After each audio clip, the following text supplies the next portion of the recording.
వేదికను అలంకరించిన ప్రధాన అధ్యాపకులకు, నా సహ అధ్యాపకులకు, అలాగే నా ప్రియమైన పిల్లలకు స్వతంత్ర దినోత్సవ శుభాకాంక్షలు. స్వతంత్రం అంటే ఏంటి, స్వతంత్రం గురించి ఎందుకు మాట్లాడుకోవాలి అని నేను 4 వాక్యాలు చెప్తున్నాను.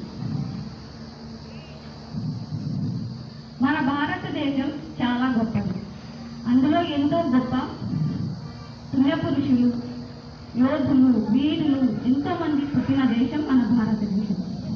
అలాగే మన భారతదేశంలో సహజ సంపద, ఖనిజ సంపద ఇవన్నీ ఎన్నో ఉన్నాయి.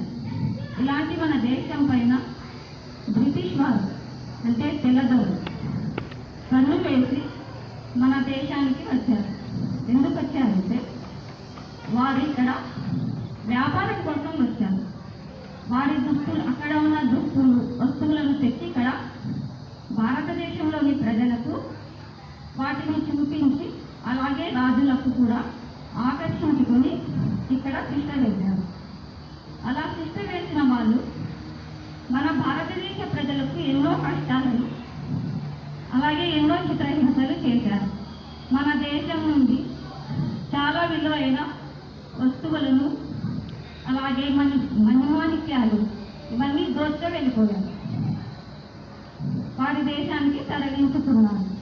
ఇది చాలా రోజుల వరకు సహించిన మన భారతీయులు, వారిలో నుంచి గొప్ప వీరులైన గాంధీ, నెహ్రూ, వల్లభాయ్ పటేల్ ఇలా చాలామంది, ఎంతో మంది ముందుకు వచ్చారు.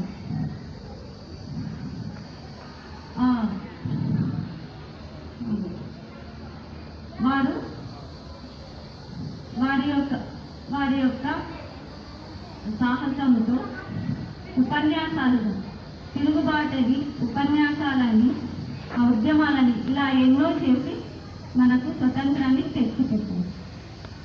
ఆ స్వతంత్రాన్ని ఇప్పుడు మనం స్వేచ్ఛగా అనుభవిస్తున్నాం. నాకు ఈ సదవకాశాన్ని ఇచ్చిన ప్రధానాధ్యాపకులకు